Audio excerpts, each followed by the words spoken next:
تبدیلی ذہن میں لا کے مائنڈ چینج کر کے اسرائیل کے خلاف ایران کے خلاف اعلان جنگ کر دیا۔ فرانس کے صدر نے کہا یہ راستہ غلط ہے، اور جو ٹرمپ ہے امریکن صدر ہے وہ غلط راستے پہ چل رہا ہے۔ اس طرح زبردستی کسی کے ملک میں بھی گورنمنٹ چینج کرنا مناسب نہیں۔ یہاں پہ یہ یاد رکھیں کہ جب آپ اپنی عوام پہ ظلم کریں گے، ایران میں بھی یہ خامیاں تھیں، انہوں نے بہت زیادہ سختی کی ہوئی تھی، اور زیادہ ہی ان لوگوں نے اس کا جو نقصان ہے اٹھانا شروع کیا کہ اپنی عوام میں سے اگر آپ کے 20-30% لوگ بھی آپ کے خلاف ہو جائے تو مشکل ہو جاتا ہے پھر آپ کے لیے۔ اور یہی وجہ ہوئی کہ یہ لوگ سختی برداشت نہیں کر سکے، اور اسلام جس کا اس وقت وہاں پہ آپ نے دیکھا ہے کہ ایران میں سختی کے ساتھ عمل کیا جاتا ہے، اس کی اجازت اسلام بھی نہیں دیتا۔ اسلام بھی نرمی کا حکم دیتا ہے۔ مختلف لوگوں کے اوپر ایران میں بھی ظلم ہوئے، اور ان ظلم کرنے والوں میں ایرانی گورنمنٹ شامل تھی، اور اس کا فائدہ پھر دشمن اٹھاتا ہے۔ دشمن کو موقع مل جاتا ہے، اور وہ پھر لوگ جو ایسے ہوتے جس طرح اپوزیشن لیڈر وہاں پہ ہیں یا دوسرے تیسرے، ان کو اپنے رابطے میں لیتے ہیں، ان سے پھر فائدہ حاصل کرنے کے لیے وہ پھر جناب یہ والی گیم جو ایران میں چلی ہوئی ہے وہ آپ سب کے سامنے ہے۔ ایک بریک لیتے ہیں، بریک کے بعد ابھی اور بھی بات چیت جاری رہے گی، جانا نہیں ابھی آپ نے کہیں۔ جی ناظرین، اب جو ایران ہے وہ پیچھے نہیں ہٹے گا۔ اس کے جو سپریم لیڈر ہے انہوں نے بالکل کہہ دیا کہ ہماری زندگی جو ہے وہ قیمتی نہیں ہے، ایران بھی قیمتی نہیں ہے، اور اسلام قیمتی۔ مگر یہاں پہ جو چیزیں سامنے آ رہی ہیں کہ امریکہ کہہ رہا کہ ہم چھوڑنے والے نہیں ہیں، دوسری طرف چائنا اور روس لوگ کہہ رہے جی وہ صرف سیاسی بیان دے رہے ہیں، یا یہاں تک کہ کوئی مدد نہیں کر رہے، وہ بالکل مدد کر رہی ہے اس کی ایران کی۔ اور ایران کے پاس ابھی تک لوگوں کو یہ پتہ نہیں ہے کہ اس کے پاس ایٹم ہے یا نہیں ہے، کیونکہ یہ بھی ایک بہت بڑا سوال ہے۔ کئی جگہ سے آپ کو خبریں مل رہی ہیں کہ ہے، کئی جگہ سے مل رہی ہیں کہ نہیں ہے۔ اگر فرض کرے ایران ایٹمی طاقت ہوا تو اس کے نتیجے میں جیسے ہی ایران کے اوپر حملہ کیا جائے گا، امریکہ جنگ میں شریک ہوگا، تو ایران جو تیل کا سسٹم ہے سب سے پہلے اسے تباہ کرے گا۔ اس کے بعد آپ دیکھیں گے کہ جن عرب ممالک میں امریکن بیٹھے ہوئے وہاں پہ بھی میزائل پھینکے جائیں گے، اور ہو سکتا ہے یہ ایٹمی میزائل نہ ہو سکتا ہے کہ ایسی گیس ماری جائے۔ یہ اللہ بہتر جانتا ہے کہ آنے والے دنوں میں کسی کو علم نہیں تھا کہ اسرائیل کے اوپر اتنا طاقتور حملہ ہوگا، تو ابھی بھی کسی کے علم میں یہ چیز نہیں ہے۔ ٹھیک ہے، بتا رہی ہے، تصویریں جاری کی جا رہی ہیں، اور کسی کے ایک بندے کے مارنے سے کوئی فرق نہیں پڑتا۔ اگر قوم میں زندہ لوگ ہوں، ابھی دیکھیں کتنے لوگ ایران کے مرے، لیکن اس کے بعد بھی آپ نے دیکھا کہ ایران میں نئے چیف بن جاتے، نئے لوگ سامنے آ جاتے، اور 10-20 لوگوں کے مرنے سے نہ ابھی تک ایران نے شکست مانی اور نہ ہی مانے گا۔ اب سوال یہاں پہ یہ ہے کہ عراق تباہ ہو گیا تھا تو ایران کو کتنی دیر لگے گی انہیں اپنے سسٹم میں لانے میں؟ تو اتنا آسان نہیں ہے، یہ میں آپ کو بتا دوں۔ اس کا ایک ہی حل ہے کہ آرام سے، جس طرح فرانس کے صدر نے کہا ہے، بیٹھ کے بات چیت کرو، اور بات چیت کے ذریعے جو بھی مسائل ہیں ان کو حل کرو۔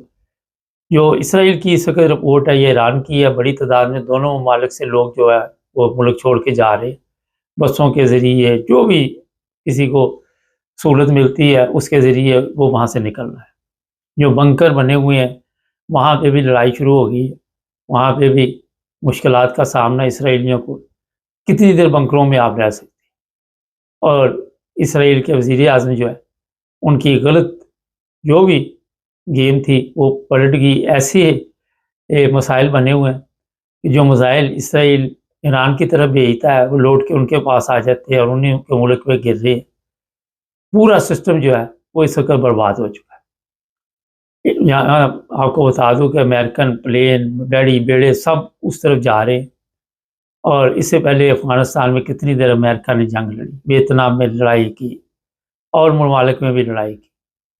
اور اس کے علاوہ امریکہ نے دنیا کو کوئی ایسا تحفہ نہیں دیا سوائے لڑائی کے، سوائے لوگوں کو مارنے کے، اور کوئی چیز نہیں آپ کو ملی۔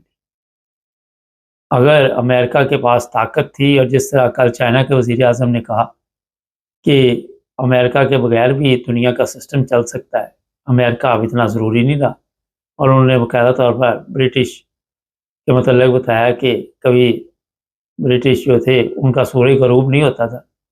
پھر آپ دیکھ لیں کہ حالات کیسے چینج ہوئے اور کیا ہوا، وہ اب سب کے سامنے۔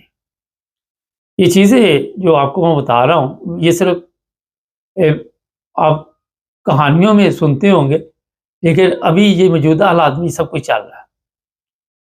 پچھلی اگر جنگی تاریخیں بھی نکال لیں، کوئی ہسٹری نکال لیں، تو وہاں پہ بھی اسی طرح کے حالات رہے کہ ہمیشہ یہ جو اسرائیلی ہے اور دوسرے ممالک ہیں، ان کی مسلمانوں کے ساتھ لڑائی رہی، کبھی بھی یہ اکٹھے مل کر نہیں چلے۔ اگر اکٹھے مل کر بھی چلے تو میرا خیال ہے دنیا کے بہت بڑے مسائل ہیں جو حل ہو سکتے ہیں۔ ایک دوسرے کو سمجھیں، ایک دوسرے کے مذہب کا احترام کریں، اور جو سب سے ضروری چیز ہے، کسی کا حق نہ ماریں۔ یہ جب ناانصافی ہوتی ہے، جب حق مارا جاتا ہے، تو پھر مسائل پیدا ہوتے ہیں۔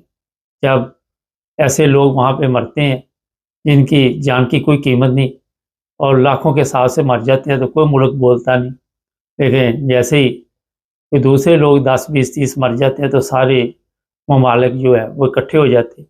یہ بڑا ایک اہم سوال ہے، وہ والے ممالک جن کے پاس طاقت ہے۔ ایران ایٹمی طاقت بن گیا یا نہیں بنا، یہ ایک سوال نہیں۔ مسلمانوں کی بدقسمتی ہے، اگر آپ یہ دیکھیں کہ مسلمان یا دوسرے ممالک میں ترقی کی وجہ کہ ہم نے صرف اپنے تک یہ چیزیں محدود رکھی، کیونکہ ہمارے اندر آپس میں اتفاق نہیں تھا، اور یہی چیزیں تھی جس کا نقصان اب ہو رہا۔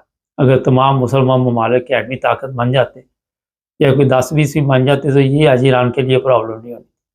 مگر ہم نے عیاشی کے لیے، ہم نے طبلہ سرنگی، تماشبینی اور ناچ گانا، عورتوں کے شوقین، شراب کے شوقین، وہ تمام کام کیے جو غیر اسلامی تھے۔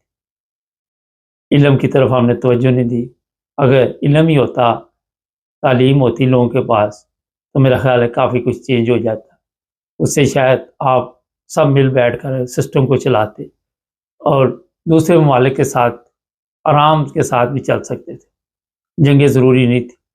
اگر پیچھے چلے جائے، کوئی کتنے سال بھی چلے جائے، تو اس وقت بھی جنگیں لگی تھی، لیکن آج چلے اس وقت آپ کہہ سکتے ہیں لوگ پڑھے لکھے نہیں تھے، ان میں شعور نہیں تھا، لیکن آج شعور آنے کے باوجود آپ دیکھیں ہر طرف تباہی مچی ہوئی ہے۔ جیسے جیسے علم نے ترقی کی، پتہ نہیں کس راہ پہ ہم چل پڑے۔ کوئی بھی ملک ہے، ایک انسان کو مار دیا جائے یا 100 کو مار دیا جائے، بہت بڑا نقصان ہے۔ یہ تعلق نہیں وہ کس مذہب سے تعلق رکھتا ہے۔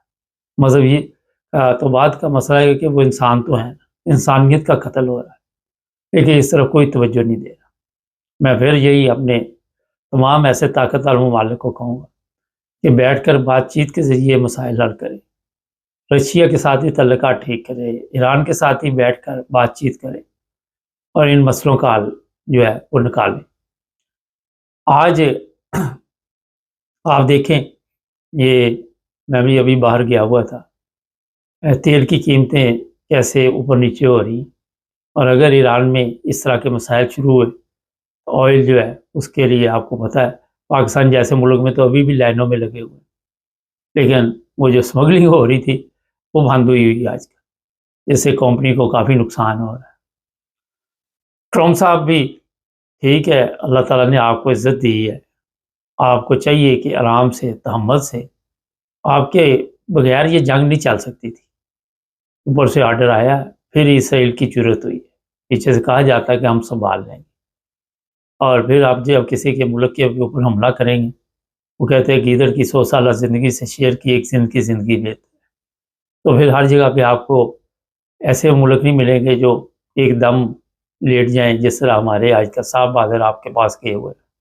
ایسے بھی لوگ ہوتے ہیں جن کو موت کا خوف نہیں ہوتا، وہ کہتے ہیں ہماری زندگی ضروری نہیں ہے، لیکن تاریخ انہیں یاد رکھتی ہے۔ تو یہ چیزیں بڑی اہم ہیں اس پر غور کرنا چاہیے۔